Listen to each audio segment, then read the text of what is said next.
बिस्मिल्लाहिर्रहमानिर्रहीम। अस्सलामुअलैकुम। Welcome to my YouTube channel. समोसे पकोड़े हुए पुराने, कुछ न्यू बनाएं इस रमज़ान में और सवाब के साथ सबके दिल भी जीत लें। तो इस वीडियो में मैं आज आपको न्यू स्टाइल स्नैक्स बनाना बताऊंगी। बहुत ही इजी, बहुत ही मज़ेदार और बहुत ही टेस्टी बनते हैं। बहुत कम वक्त में बन जाते हैं, सस्ते में बन जाते हैं और बहुत ही यमी सी रेसिपी। आप ज़रूर इस रेसिपी को ट्राई कीजिएगा और रमज़ान में तो लाजमी इसको बनाइएगा। तो रेसिपी के लिए हमें चाहिए आलू। 2 बड़े साइज़ के आलू लिए हैं और एक छोटा साइज़ का आलू मैंने ले लिया है। आलू को मैंने छिलका उतार लिया है और धो लिया है। अब हम इनको कद्दूकश कर लेंगे। तो सारे आलू जो हैं इसी तरह से मैं कद्दूकश कर लूँगी। तो यहाँ पे तीनों जो है आलू कद्दूकश हो चुके हैं। इनको एक बाउल में शिफ्ट करते हैं।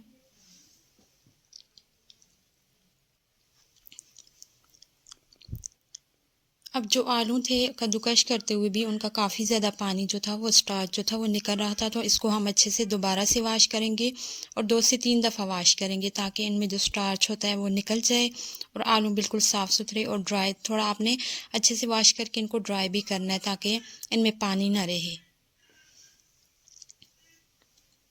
तो यहाँ पे पानी को मैंने निकाल लिया था और 2 दफ़ा इनको मैंने अच्छे से वॉश कर लिया है। फिर मैंने इनको स्ट्रेनर में डाल के रख दिया ताकि एक्स्ट्रा पानी जो है वो निकल जाए। अब हम इनको दोबारा से बाउल में डालेंगे और इसके साथ मैंने कुछ वेजिटेबल्स ली हैं। हाफ़ जो है प्याज मैंने चॉप करके डाल दिया इसमें। 2 अदद गाजरें मैंने लेके वो कद्दूकश कर ली, वो भी मैंने इसमें ऐड कर दी हैं। आप अपनी मर्ज़ी से कोई और अगर वेजिटेबल डालना चाहें तो आप वो भी डाल सकते हैं। इसके बाद इसमें जाएगा 1 अदद अंडा। अंडा डालने के बाद हम मसाले इसमें डालेंगे। बहुत ही कम मसालों के साथ मैं इसको बना रही हूँ, लेकिन इसके जायके में कोई भी फ़र्क नहीं आएगा, बहुत ही मज़ेदार होगा। 1 टीस्पून या हस्बे ज़रूरत आप नमक ले लें। 1 टीस्पून ही मैंने सुर्ख मिर्चें ली हैं। आप इसकी जगह काली मिर्च भी यूज़ कर सकते हैं। अगर आप बच्चों के लिए बना रहे हैं तो आप इसको कम कर दें या फिर ब्लैक पेपर जो होती है वो यूज़ कर लें। चाट मसाला जाएगा इसमें 1 टीस्पून, ये ज़रूर ऐड कीजिएगा, इससे जायका जो होता है वो बहुत अच्छा हो जाता है। अब इसके बाद मसाले में कोई भी और ऐड नहीं कर रही हूँ, जस्ट 3 मसाले हमने ऐड कर दिए। कॉर्नफ्लोर जाएगा इसमें 2 टेबल स्पून। अभी हम इसको मिक्स करेंगे और हमें बाद में अगर ज़रूरत पड़ेगी तो हम और जो है कॉर्नफ्लोर ऐड करेंगे, लेकिन अभी हम इसको इतना ही रखेंगे। इसको अच्छे से हमने मिक्स कर लेना है।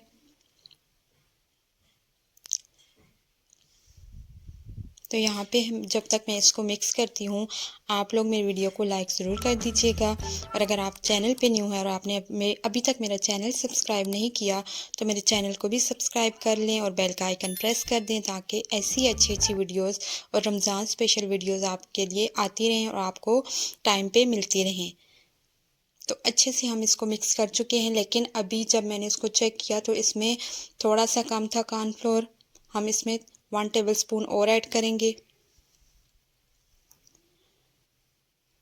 और इसको भी मिक्स कर लेंगे।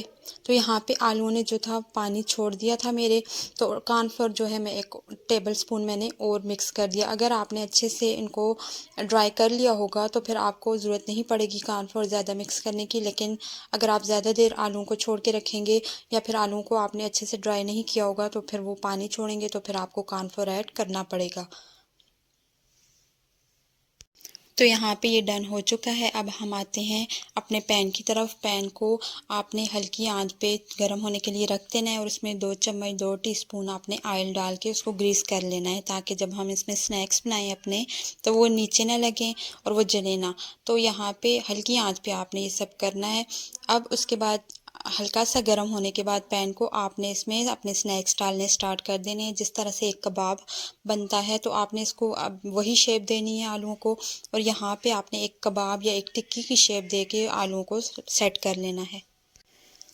तो जितने भी आपके पैन में इजीली आ जाएं आप उतने ये जो कबाब हैं वो बना लें एक पैन में। मेरी जो पैन है उसका तकरीबन इतना साइज़ है कि उसमें 3 इजीली आ जाएंगे। तो मैं यहाँ पे 3 कबाब जो है बना लूँगी या 3 जो बेस आप इसको कह लें वो बना लूँगी मैं। ये जो हम स्नैक्स बनाएंगे उसकी बेस है। तो ये जो रेसिपी है आप बच्चों को इसको पिज़्ज़ा के तौर पे भी दे सकते हैं। बच्चे इजीली खुश होकर ये खाएंगे, और जो बच्चे खाने में बहुत ज़्यादा नखरे करते हैं, नहीं खाते, तंग करते हैं, उनके लिए तो ये बेस्ट रेसिपी है। आप उनको ये बना के दें और आप उनको बोलें कि ये पिज़्ज़ा है, और ये अगर इस तरह से आप उनको बना के देंगे तो ये बहुत हेल्दी रेसिपी होगी पिज़्ज़े की तरह। लेकिन जो इसका जो जायका होगा वो पिज़्ज़े की तरह होगा, लेकिन इसमें हेल्दी चीज़ें गई होंगी। तो आप ज़रूर उनको इस रेसिपी को ट्राई करवाइएगा। यहाँ पे तीनों जो स्नैक्स हैं उनकी बेस मैंने सेट कर ली है। इसको अब कवर करेंगे हम, और कवर करके हमने इसको 3 से 5 मिनट तक हल्की आंच पे पकने देना है, ताकि एक तरफ से ये जो बेस है वो सेट हो जाए। इनकी शेप ठीक करने के बाद मैं इसको कवर कर दूंगी, और कवर करके 3 से 5 मिनट या तकरीबन 7 मिनट तक हल्की आंच पे आपने इसको पकने देना है। तकरीबन 5 से 7 मिनट गुजरने के बाद मैंने इसका कवर हटा लिया है। अब हम इसको पलट लेंगे। एहतियात से पलटना है। पहले हमने इसको इसकी साइडें जो है वो अलग करवानी है पैन से, फिर हम इसको एहतियात से पलट लेंगे। एक तरफ से आप देख सकते हैं कि ये डन हो चुका है, लेकिन आपने कच्चा नहीं छोड़ना, आपने अच्छे से एक तरफ से पकाना है, तभी आपने इसकी साइड को पलटना है। तो तीनों जो स्नैक्स हैं उनकी जो बेस है एक साइड से डन हो चुकी है, दूसरी साइड से हम उसको उसी हल्की आंच पे ही पकाएंगे, लेकिन इस साइड से हम उसको पिज़्ज़ा की शेप देंगे। तो बहुत ज़्यादा हम फ़र्क नहीं करेंगे, ना हम इसमें कोई इतनी महंगी चीज़ें रखेंगे, बस जस्ट हमने टमाटर के स्लाइस रखने हैं। आप खीरे के स्लाइस हो तो आप वो भी ऐड कर सकते हैं।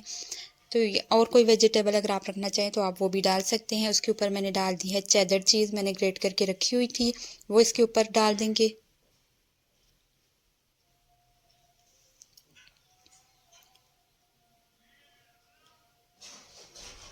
तो तीनों जो पिज़्ज़ा की बेस हमने बनाई थी, जो आलूओं से हमने बनाई थी, उसके ऊपर हमने चीज़ डाल दी है। चीज़ डालने के बाद इस पे हम स्प्रिंकल कर देंगे थोड़ी सी चिली फ्लेक्स, और थोड़ी सी ऑरिगेनो मैं इस पे डाल दूँगी। इससे लुक भी अच्छी आ जाती है और टेस्ट भी, और इसमें खुशबू भी अच्छी हो जाती है ऑरिगेनो से। तो ये डालने के बाद हम इसको कवर कर देंगे, और तब तक कवर करेंगे जब तक कि चीज़ जो हमारी है वो मेल्ट नहीं हो जाती। 5 से 7 मिनट तक हम इसको दोबारा से कवर करेंगे। उसके बाद ये डन हो चुके हैं। मज़ेदार, बहुत ही टेस्टी से पिज़्ज़ा स्नैक्स रेडी हैं, जो हमने आलूओं से बनाए हैं। आप भी ज़रूर इस रेसिपी को ट्राई कीजिएगा, बच्चों को बना के दें, रमज़ान में इसको बनाएं, बहुत ही टेस्टी होते हैं। मुझे उम्मीद है आपको रेसिपी पसंद आई होगी। वीडियो पसंद आई हो तो लाइक ज़रूर कर दीजिएगा, और अगर आप चैनल पे न्यू हैं तो मेरे चैनल को भी सब्सक्राइब करके बेल का आइकन प्रेस कर दें, ताकि मेरे आने वाली हर वीडियो आप तक सबसे पहले पहुँच सके। मैं इंजॉय करती हूँ अपने इन स्नैक्स को, तो आप भी बनाइए और आप भी इंजॉय कीजिए। Thanks for watching. अल्लाह हाफिज़।